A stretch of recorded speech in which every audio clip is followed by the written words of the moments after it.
Israel has unleashed a barrage of attacks against the Gaza Strip. At least 3 Palestinians, including a 15-year-old student, have lost their lives in Monday's airstrikes.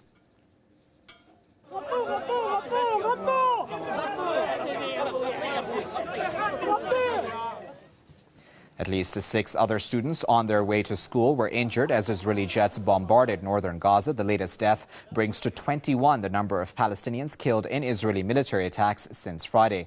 Earlier on Monday, Israeli warplanes pounded Gaza City, injuring nearly 40 people, many of them children. Prime Minister Benjamin Netanyahu has defended the deadly raids. He said the airstrikes will continue as long as necessary.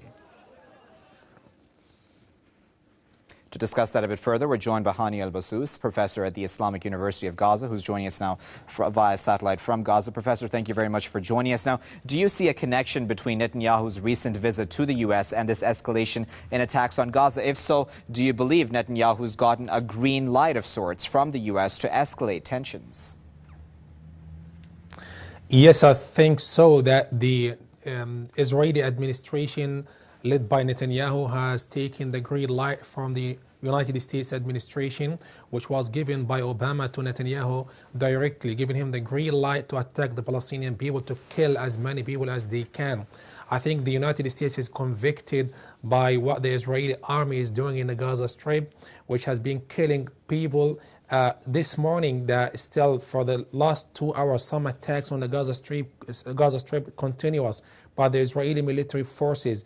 I think there is really connection between what the Israeli army doing in the Gaza Strip and the meeting which was in the United States a few days ago between Obama and Netanyahu.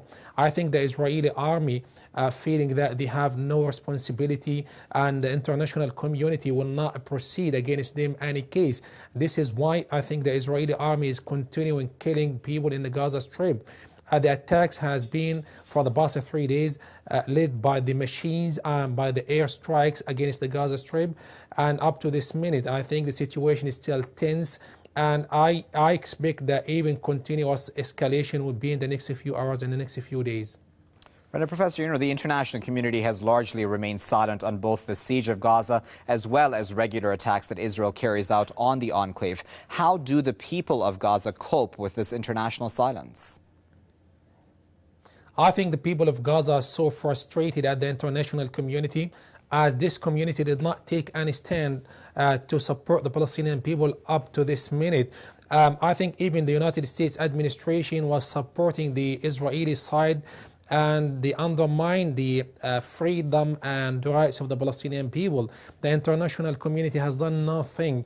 The people of Gaza have been living under constant siege and attacks by the Israeli side for the past 5 years. These types of escalations, waves of escalations every few days, every few weeks against the people of Gaza.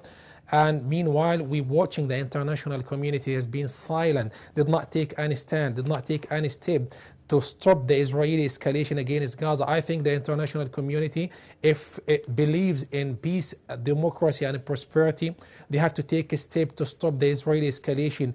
The people of the Gaza Strip are so weak and sensitive. The people of the Gaza Strip have no means for basic living. For the past few weeks, we have no electricity, no fuel, and even the medicine. We have shortage in medicine and commodities. And on top of this, the Israeli machines have launching many strikes against the people of the Gaza Strip.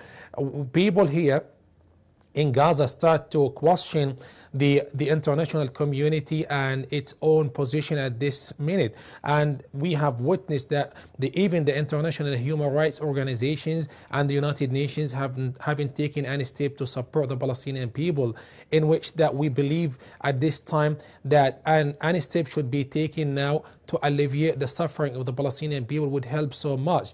And we still have some hope that the Islamic nations, the Arab states and Egypt would intervene to stop such Israeli escalation on the Gaza Strip. Otherwise, the Israeli machines and the Israeli warplanes would continue their killing of the innocent Palestinian people in Gaza.